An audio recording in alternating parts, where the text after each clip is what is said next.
ఓం శ్రీ సాయిరామ్. సాయి గురుకులం కార్యక్రమానికి స్వాగతం.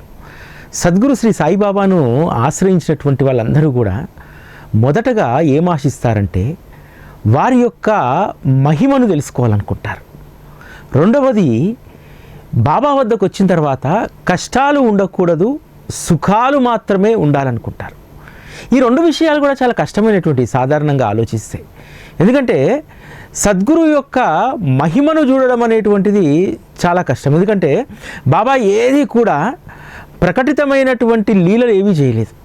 ఏదో గాల్లో డబ్బులు తెప్పించడాలు, లేకపోతే గాల్లో మంటలు ఆర్పడాలు, ఇవన్నీ ఏవి కూడా బాబా వారి యొక్క ప్రస్థానంలో ఏమీ చేయలేదు. మరి వారి యొక్క మహిమను మనం ఎలా తెలుసుకోవాలి? తర్వాత సుఖాలను మాత్రమే కోరుకునేటువంటి వారికి నిజంగా జీవితమంతా సుఖమే ఉంటుందా? ఖచ్చితంగా ఉంటుంది. సద్గురు మార్గంలో మనకు వరప్రదాయినిగా దక్కినటువంటి శ్రీ సాయి సచ్చరిత నీకు సుఖాల నిధి అనేటువంటి దాన్ని ఇస్తుంది. సుఖాల ఆసనాన్ని నీకోసం వేస్తుంది. రెండవది, సద్గురు యొక్క మహిమను తెలుసుకోవాలంటే ఒక్క సచ్చరిత మాత్రమే. ఎందుకంటే సచ్చరిత నీ జీవితానికి కావలసినటువంటి కాన్ఫిడెన్స్ని ఇస్తుంది.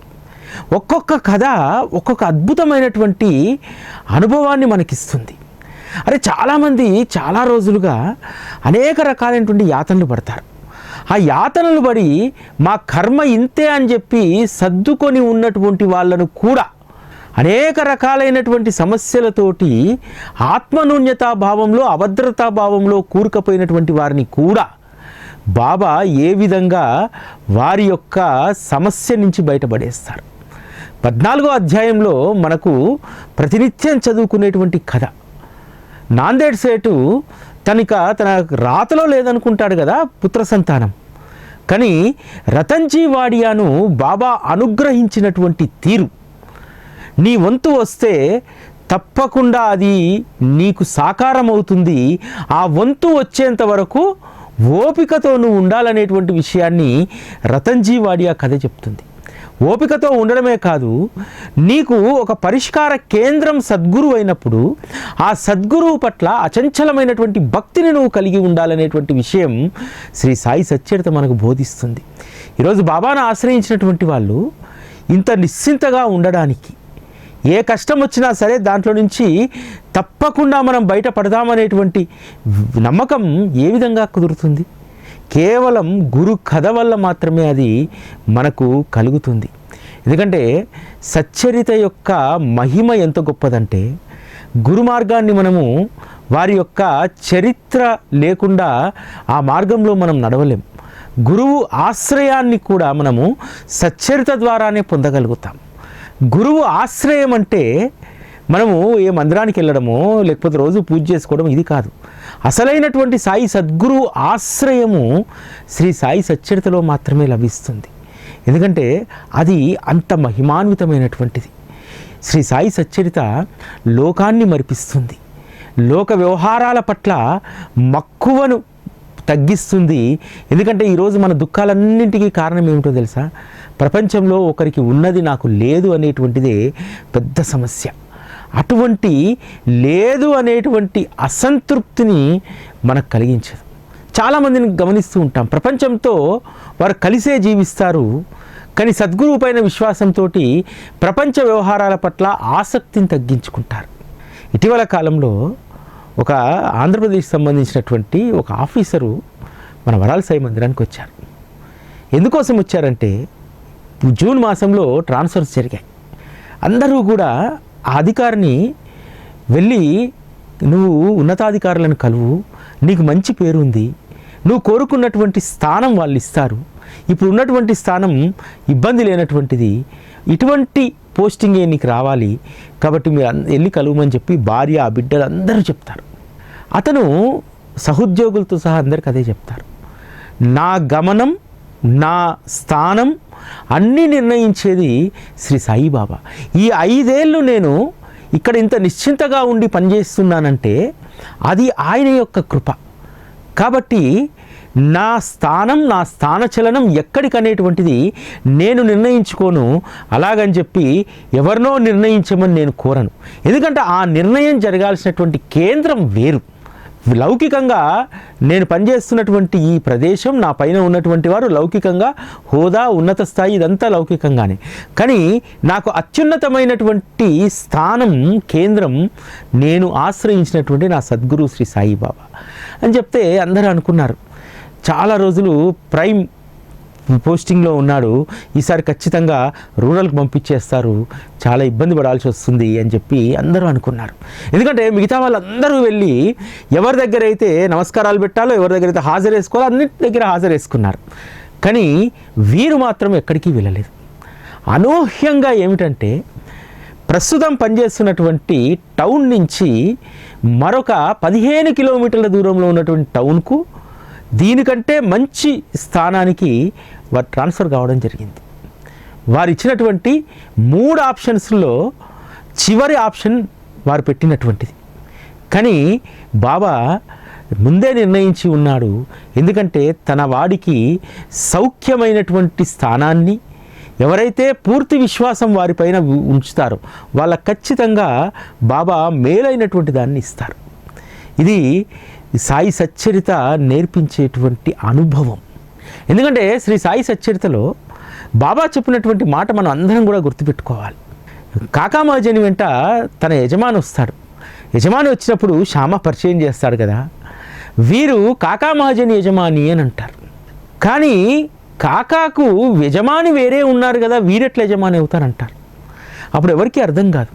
మీ అందరికీ కూడా యజమానిని నేనే, నేను నడిపించినట్టు మాత్రమే మీరు నడుస్తారు, మీరు నా చేతిలో కీలుబొమ్మలు అనేటువంటి విషయాన్ని బాబా అక్కడ చెప్తారు కదా. ఎస్, బాబా చేతిలో మనం కీలుబొమ్మలమైనప్పుడే మన జీవితం సుఖంగా శాంతిగా ఉంటుంది. లేకపోతే అనవసరంగా అరణ్యాలు పట్టుకొని ఏదో అన్వేషిస్తూ వెళ్ళిపోతాము, చివరికి ఏది లభించదు. అన్వేషణ కథలాగా మళ్ళీ ఎక్కడైతే ప్రారంభమవుతామో అక్కడికే వస్తాం. కాబట్టి జీవితంలో మనం గుర్తుపెట్టుకోవాల్సింది ఏంటంటే సద్గురువు యొక్క చేయూత, ఆయన చేయి మనకు లభించి ఆయన చేయి పట్టుకొని మనం నడిస్తేనే మన జీవితం సుఖవంతంగా ఉంటుంది. ఇది శ్రీ సాయి సచ్చరిత మనకు నేర్పించేటువంటి అనుభవం. మనిషికి జీవితంలో అనేక అసంతృప్తులు ఉంటాయి. ఆ అసంతృప్తులు మనిషిని కృంగదీస్తూ ఉంటాయి. అరే, ఇతరులకు ఉన్నది నాకు లేకపాయనే అనేటువంటి అసంతృప్తి నీ జీవితాన్ని కృంగదీస్తుంది.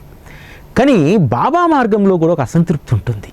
ఆ అసంతృప్తి నిన్ను ఎంత ఉత్తేజపరుస్తుందంటే, సాయి సత్పురుషుడి యొక్క కథ అత్యంత మధురమైనటువంటిది.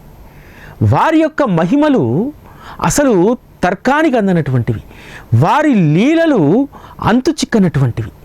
ఇవన్నింటి సమూహం శ్రీ సాయి సచ్చరిత.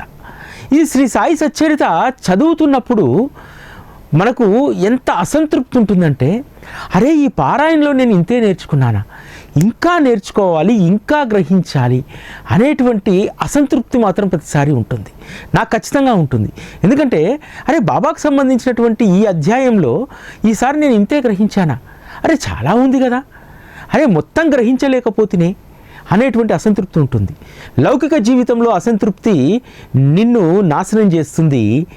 సద్గురువు యొక్క కథామృతంలో మనం నేర్చుకోవాల్సినటువంటి విషయాల పట్ల మనకు కలిగినటువంటి అసంతృప్తి, ఇంకా నేర్చుకోలేదు అనేటువంటి అసంతృప్తి నిన్ను ఉత్తేజపరుస్తుంది. నిన్ను ఎంత ఆనందపరుస్తుందంటే ఇక నువ్వు మరలా ఆ జ్ఞానరత్నాలను ఏరుకోవడంలో నువ్వు నిమగ్నమై ఉంటావు. నీ జీవితం ఆనందంగా ఉంటుంది. కాబట్టి మనిషి జీవితంలో అసంతృప్తి అనేటువంటిది సర్వసాధారణమైనటువంటిది. ఈ అసంతృప్తి ఏదైతే లౌకికంగా ఉంటుందో, మన వ్యక్తిగత జీవితంలో ఉంటుందో, ఆ అసంతృప్తిని మనం మర్చిపోవాలంటే ఇంకొక రకమైనటువంటి అసంతృప్తి మనకు కలపడాలి. మనిషి అసంతృప్తి లేని ఉండలేడు. ఒకటి గుర్తుపెట్టుకోండి, అసంతృప్తి లేనటువంటి మనిషి ఉండలేడు. ఎందుకంటే అది అతనికి అదే ఆధారం, అది ఉంటేనే అతను సుఖంగా ఉంటాడు అనుకుంటాడు. అందుకనే మీద అసంతృప్తులన్నింటినీ వదిలేసి మన అసంతృప్తి అనేటువంటి దాన్ని ఎక్కడికి షిఫ్ట్ చేయాలంటే గురు కథ వైపు షిఫ్ట్ చేయాలి. అరే బాబా చిలుం తాగేటువంటి వారట, ఆ చిలుముకు సంబంధించి ఒక మాట రాస్తారు 14వ అధ్యాయంలో. ఆ చిలుము నుండి ఎప్పుడూ కూడా పొగ వస్తూనే ఉండేది. ఎప్పుడూ కూడా అంటే 24 గంటలు. అంటే బాబా ఆ చిలుము పైన ఉన్నటువంటి ప్రేమతోటి వారు ఎప్పుడూ దాన్ని చుంబిస్తుండేటువంటి వారు. ఆ చిలుము ఎంత అదృష్టవంతురాలు బాబా యొక్క కరస్పర్శ, పెదవుల యొక్క స్పర్శ, సాక్షాత్తు పరమాత్మ యొక్క పెదవుల ద్వారా ముద్దాడబడినటువంటి ఆ చిలుము ఎంత గొప్పది. దానికి ఉన్నటువంటి అదృష్టము బాబాను అప్పుడు ఇప్పుడు ఆశ్రయించినటువంటి ఏ భక్తుణ్ణి బాబా ముద్దాడలేదే, ఒక్క చిలుమునే ముద్దాడాడే. కాబట్టి అప్పుడు మనకేమనిపిస్తుంది, మరలా ఎప్పుడైనా ఏ జన్మలోనైనా కొన్ని 100 సంవత్సరాల తర్వాత అయినా మళ్ళీ శ్రీ సాయిబాబా అనేటువంటి అవతారం వస్తే ఆయన దగ్గర నేను భక్తుణ్ణి కాకూడదు, ఆయన కరస్పర్శ, ఆయన యొక్క పెదవుల ముద్దాడినటువంటి ఆ చిలుము కావాలనేటువంటి కోరిక మనకు కలగాలి. ఎందుకంటే బాబా ఎవరిని కూడా దగ్గర రానిచ్చేటువంటి వారు, పెద్దగా ఎవరిని అంటి ముట్టనట్టే ఉండేటువంటి వారు. కానీ ఆయన ఒక 4 వస్తువులను మాత్రం ప్రాణప్రదంగా ప్రేమించేటువంటి వారు. ఒకటి తను రోజు చుంబించేటువంటి చిలుము, రెండవది భిక్షాపాత్ర, మూడవది సటక, నాలుగవది ఇటుక. ఈ 4 పైన ఆయనకు పంచ ప్రాణాలన్నమాట. కాబట్టి ఆయన కరస్పర్శ తగిలినటువంటి ఆ వస్తువుగా మారితే చాలు అనిపిస్తుంది. హేమాడ్ పంతు చావిడికి సంబంధించినటువంటి ఉత్సవం వర్ణన చేస్తున్నప్పుడు 37వ అధ్యాయంలో ఎంత అద్భుతంగా చెప్తారు చిలుము గురించి. ఆ చిలుము బాబా పెదాలను తాకింది, అది ఎంత అదృష్టవంతురాలని రాస్తారు. ఎమ్మడే దాని గురించి రాస్తారు. అది అంత ఆషామాషిగా బాబా పెదవులను ముద్దాడలేదు. అది ముందుగా కుమ్మరి యొక్క కాలు కింద నలిగింది. ఆ తరువాత అది మంటలో ఎర్రగా కాల్చబడి చిలుముగా మారింది.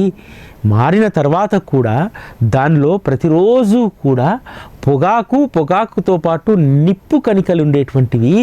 ఆ నిప్పు కణికలను ఎంతో సంతోషంగా భరిస్తూ బాబా తనను సేవిస్తున్నప్పుడు అది ఆనందపడేది. ఇది మన జీవితానికి సంబంధించినటువంటిది. చిలుము అదేమీ సుఖంగా ఉండదు. పొగాకు మండుతూ ఉంటే అది దాని యొక్క లోపల భాగము నల్లగా అవుతూ ఉంటుంది, కాలుతూనే ఉంటుంది. అదేవిధంగా మానవుడు తను మోసుకొచ్చినటువంటి కర్మలతోటి ఎప్పుడూ కూడా బాధతోటి, తాపత్రయాలతోటి అతడు దహించుకుపోతూనే ఉంటాడు. అందుకనే ఈ దహించుకుపోతున్నటువంటి ఈ జీవితాన్ని సద్గురువు యొక్క చరణాల వద్దకు తీసుకెళ్తే ఆ సద్గురు చరణాల నుంచి ప్రవహించేటువంటి కృపామృతం అనేటువంటి ధారతోటి మనము చల్లగా బ్రతకడానికి, ఈ తాపత్రయాలనేటువంటి వాటిని పూర్తిగా దహించి వేసుకోవడానికి బాబా సహచర్యం ఉపయోగపడుతుంది. అంటే మనము ఒక్క విషయం గురించి మాట్లాడుకుంటూనే తను పులకరించిపోతుంది కదా. చిలుముకు మన జీవితానికి రెండింటికి లెంక ఉంది కదా. చిలుము బాబా తాగుతున్నాడు, ఆ చిలుము బాబా పెదాలను తాకిందంటే అది ఎంత అదృష్టవంతురాలని చెప్పి మనం అనుకుంటున్నాం. ఈరోజు అనేక కర్మలతో ఈ మానవ జన్మ తీసుకున్నటువంటి మనం కర్మలు మనల్ని దహించి వేస్తున్నా, రోజు అనేక కష్టాలను, ఇబ్బందులను ఎదుర్కొంటున్నా, సుఖాన్ని అనుభవించేటువంటి అదృష్టం ఒక్క సద్గురువును ఆశ్రయించినటువంటి వాళ్ళకు మాత్రమే ఉంటుంది. అది మనం పొందినటువంటి గొప్ప వరం. అంతే కదా. మహల్సాపతి కుటుంబంలో రోజు ఒక పూట తింటే 3 పూటలు పస్తుండాలి కదా. అటువంటి వారు అంత సుఖంగా ఎలా ఉండగలిగారు? భర్త చేస్తున్నటువంటి చిన్నపాటి స్వర్ణకారుడి యొక్క పని వదిలేశాడు, అదేవిధంగా ఖండోబా ఆలయంలో పూజారి పదవి వదిలేశాడు, అయినా సరే నిశ్చింతగా ఉన్నాడు. మహల్సాపతి భార్య శివుబాయి గొప్పతనం ఏమిటంటే భర్తను అర్థం చేసుకుంది.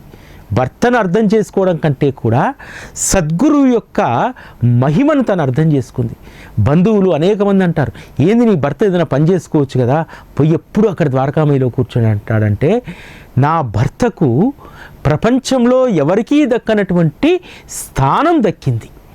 నా భర్తకు మించినటువంటి అదృష్టవంతుడు ఈ ప్రపంచంలో మరెవ్వరూ లేరు. సద్గురువు పక్కన అంత స్థిరంగా కూర్చునేటువంటి వారు అరుదుగా ఉంటారు. అటువంటి వారు నా భర్త అనంది. ఇక్కడ తన భర్త యొక్క కమిట్మెంట్ కంటే కూడా సద్గురువు యొక్క మహిమను ఆవిడ బాగా అర్థం చేసుకుంది. నిజానికి అందరు స్త్రీల మాదిరిగా ఎప్పుడూ కూడా బాబాను వచ్చి ఆమె సేవించుకోలేదు.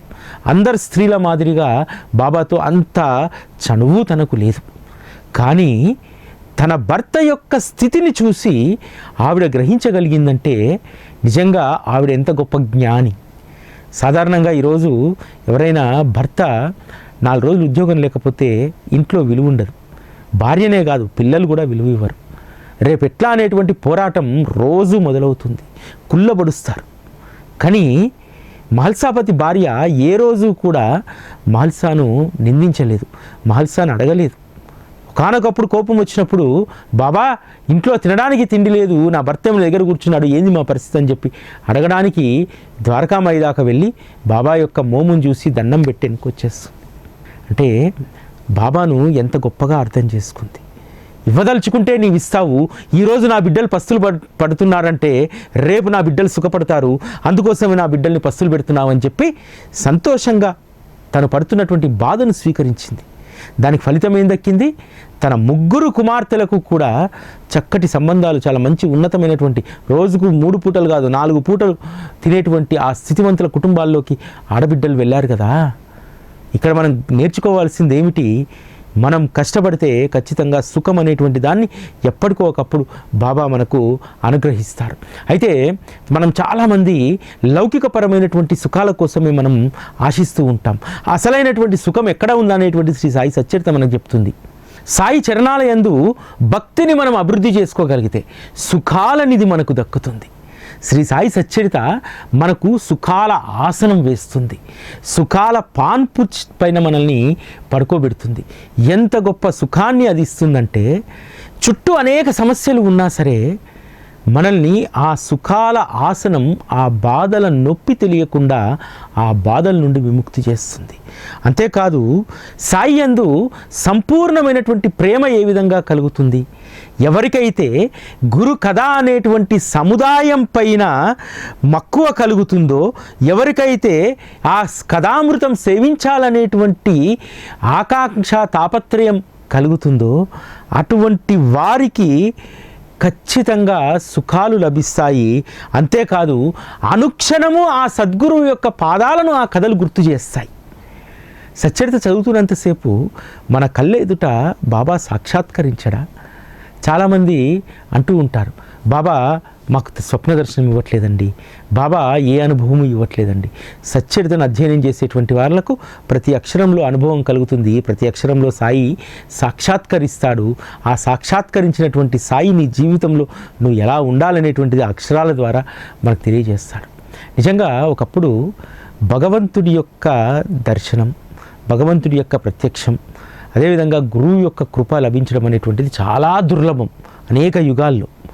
కానీ కలియుగంలో ఒక 160-170 సంవత్సరాల క్రితము మానవుడిపైన దయ కలిగినటువంటి పరమాత్మ సద్గురువు అనుక్షణము మనకు ప్రత్యక్షమయ్యేలాగా, ఎందుకంటే గురువుకు దైవానికి తేడా లేదు. గురువు ప్రత్యక్షమయ్యాడంటే సకల దేవతలు మన ముందు ప్రత్యక్షమైనట్టే. గురువుకున్నటువంటి మహిమ అంత గొప్పది.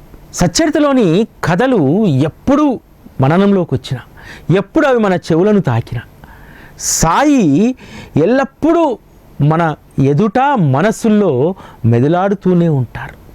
ఇది గురు కథకు ఉన్నటువంటి గొప్ప మహత్తు.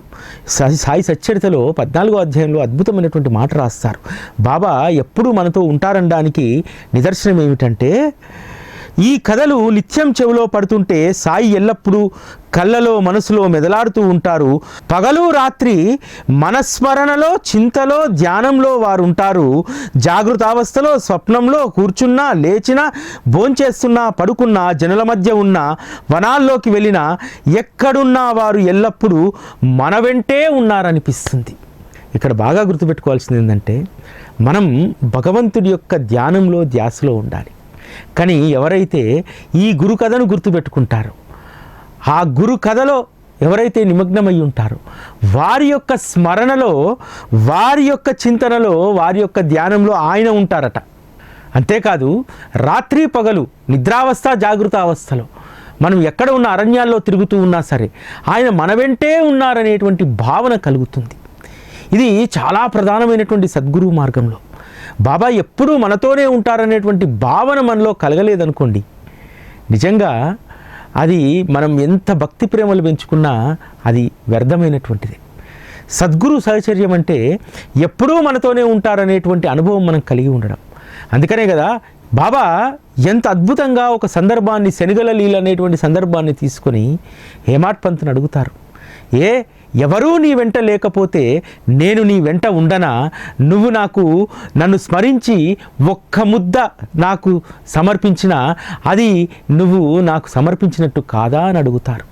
అంటే బాబా యొక్క సహచర్యం అణువులోనూ ఉంటుంది, అనుక్షణము ఉంటుంది. అలా ఉండాలనేటువంటి దాన్నే శ్రీ సాయి సచ్చరిత మనకు ప్రబోధిస్తుంది. దీన్ని మనందరము గుర్తుపెట్టుకోవాలి. చాలామందికి గురు పౌర్ణమి రాగానే ఎంతో ఉత్సాహం వస్తుంది. అరే గురు పౌర్ణమి వచ్చేస్తుంది జూలైలో, మనము అది చేయాలి ఇది చేయాలి రకరకాలుగా అనుకుంటాం. ఒక్క గురు పౌర్ణమికైనా మనం చేసేది ప్రతిరోజు కూడా సద్గురువును ఆశ్రయించావంటే ప్రతిరోజు నీ జీవితం పండు వెన్నెలనే. పౌర్ణమి దినాన ఎంత వెలుతురు ఉంటుందో చీకట్లో.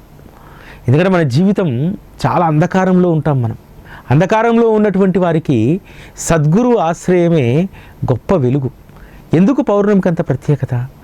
సూర్యుడు అస్తమించిన తర్వాత ఖచ్చితంగా ఆకాశంలో చీకటిలే కమ్ముకొని ఉంటాయి.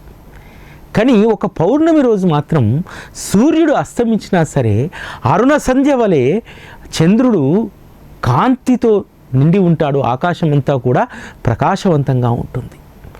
మన జీవితంలో కూడా ప్రతిరోజు గురు పౌర్ణమి కావాలి. అనేక రకాలైనటువంటి సంకటాలతో సమస్యలతోటి మన జీవితం అంధకారంగా ఉంటుంది. ఆ అంధకారంగా ఉన్నటువంటి జీవితంలో సద్గురు అనేటువంటి పండు వెన్నెలలా మన జీవితం ప్రకాశవంతంగా ఉండాలి. చీకటి అనేటువంటిది ఉండకూడదు. సద్గురువుని ఆశ్రయించినటువంటి వారికి చీకటి అనేటువంటిది ఉండకూడదు. అందుకనే ఈ జీవితాన్ని శోభానమయం చేయడానికి సచ్చరిత అనేటువంటి గొప్ప కథామృతాన్ని మనకు అందించారు. అమృతాన్ని సేవిస్తుంటే మెల్లగా మెల్లగా మనలో ఉన్నటువంటి కోరికల దాహం తీరిపోతుంది.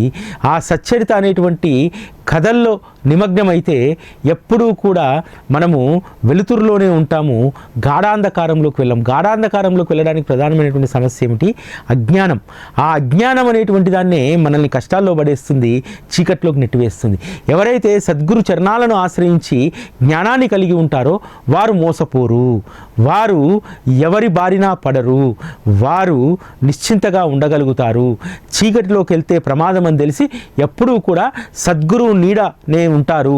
సద్గురువు నీడ అనేటువంటి ఆ వెలుతురులోనే వారు ప్రకాశవంతంగా జీవిస్తారు. ఇది సద్గురు ఆశ్రయం వల్ల కలిగేటువంటి గొప్ప ప్రయోజనం.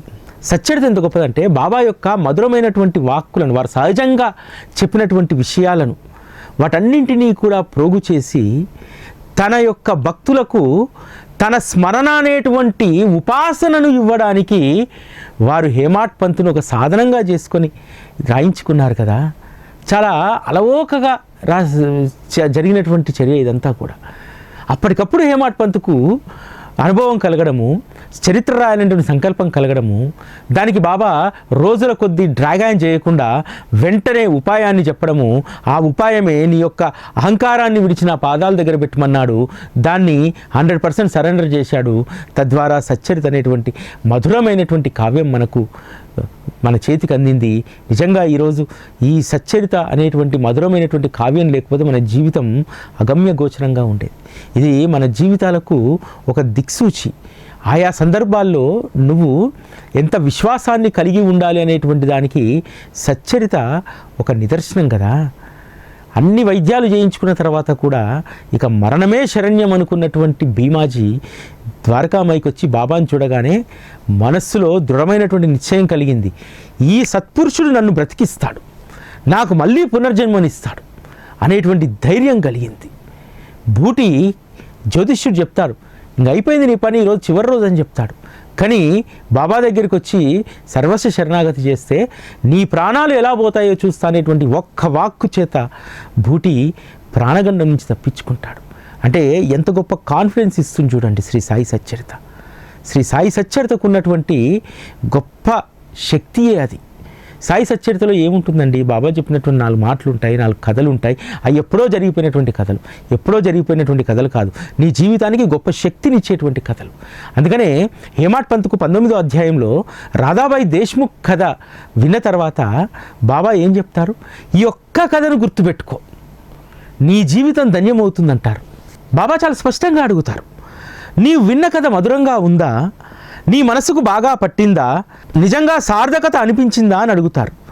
బాబా ఆ కథాశ్రవణంతో నా మనసులోని వేదనలన్నీ తొలగిపోయి శాంతి కలిగింది, నాలో ఆవేదన తొలగింది, నాకు నిజమైనటువంటి మార్గం తెలిసిందని చెప్తారు.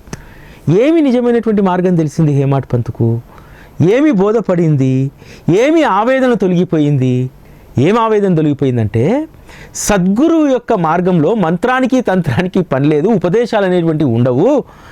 నీవు నేను నేరుగా కలుసుకుంటే ఏ ఇబ్బంది ఉండదు. నీవు నేను నేరుగా ఖర్చుకోవడానికి సులువైనటువంటి మార్గమే ఉంది.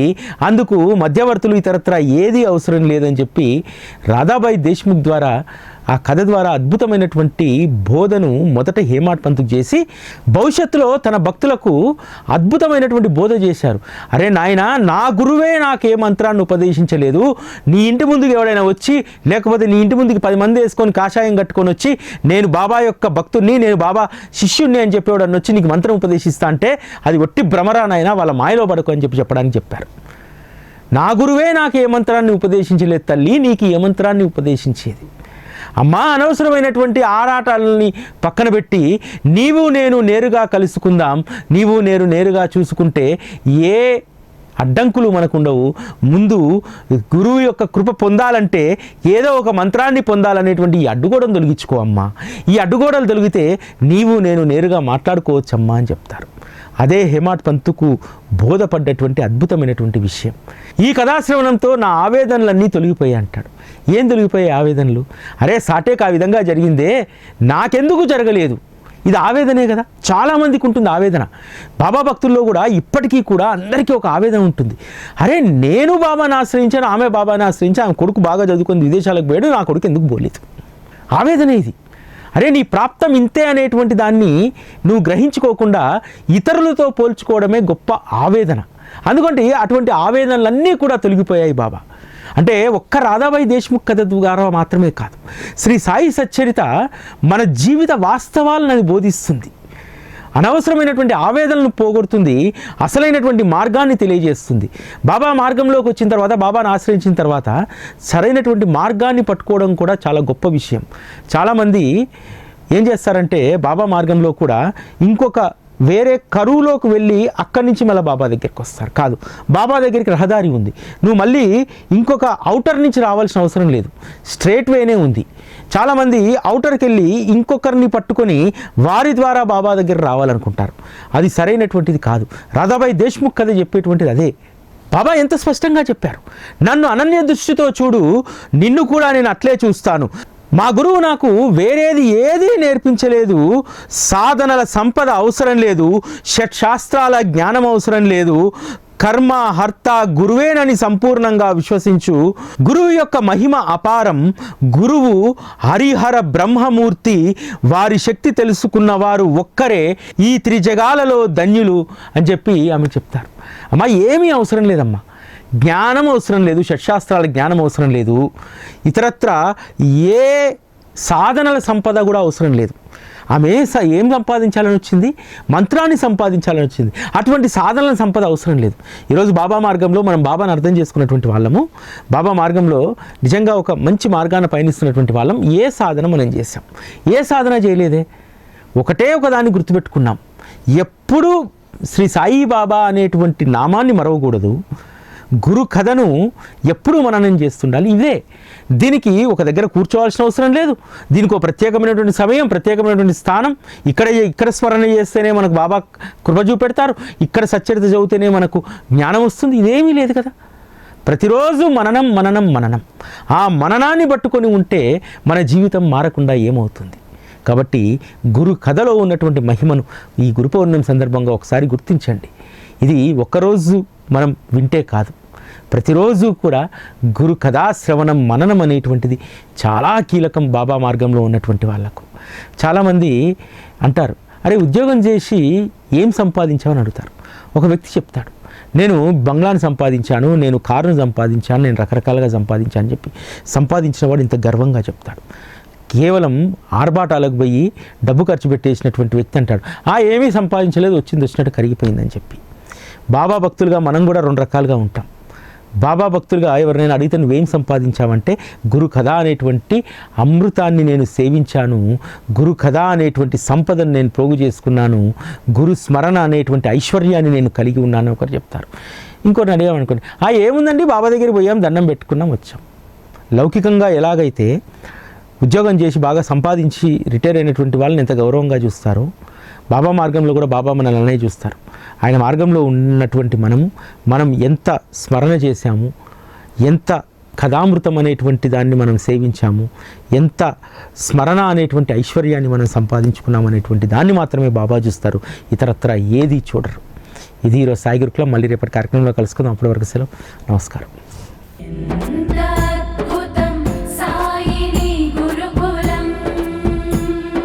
శిక్షణే తప్ప శిక్షలు లేని శరణాగతి సౌదం.